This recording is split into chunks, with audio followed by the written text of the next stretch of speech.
20 साल पहले एक पति ने अपनी पत्नी की हत्या कर दी थी और तब से वो घर एक भयानक और डरावनी जगह बन गया था। पत्नी की आत्मा उस घर में फंसी हुई थी और वो बदला लेने के लिए प्रतीक्षा कर रही थी। घर की दीवारों से खून की बदबू आती थी और रात में अजीब सी आवाजें सुनाई देती थी।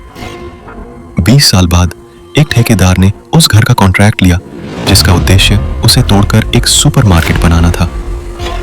लेकिन जैसे ही उसने घर में कदम रखा, पत्नी की आत्मा जाग उठी। जैसे ही ठेकेदार ने घर में कदम रखा, एक दर्दनाक चीख सुनाई दी। ठेकेदार ने सोचा कि शायद कोई जानवर होगा, लेकिन जब काम शुरू हुआ तो एक मजदूर की रहस्यमयी तरीके से मौत हो गई। अगले दिन कुछ मजदूर काम करने से इनकार कर दिए। ठेकेदार ने उन्हें ज्यादा पैसे देने की पेशकश की, लेकिन 2 मजदूर जो तैयार हुए वे काम करने के बाद गायब हो गए और कभी नहीं मिले।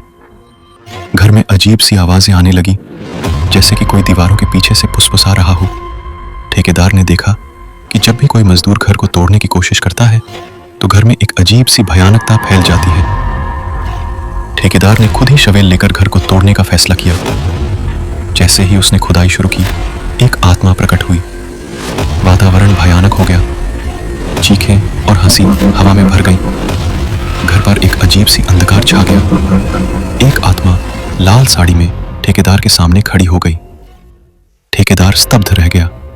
वो उसकी पहली पत्नी थी जिसे उसने 20 साल पहले मारा था।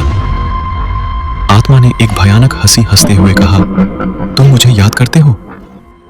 ठेकेदार को जैसे करंट लगा हो, वो स्तब्ध रह गया। उसने कभी अपने अतीत को यहाँ वर्तमान में देखने की उम्मीद नहीं की थी।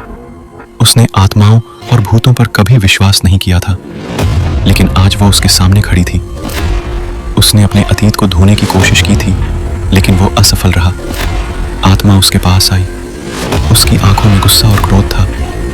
उसने अपनी कंकाल हाथों से ठेकेदार के गले को पकड़ लिया और उसी तरह से उसका गला काट दिया, जैसे उसने 20 साल पहले उसकी पत्नी की हत्या की थी। ठेकेदार का शरीर फर्श पर पड़ा था। वो अब नहीं सांस ले रहा था। एक जोरदार चीख सुनाई दी और आत्मा गायब हो गई। एक सूरज की किरण दरवाजे से अंदर आई और घर अब भूतिया नहीं रहा।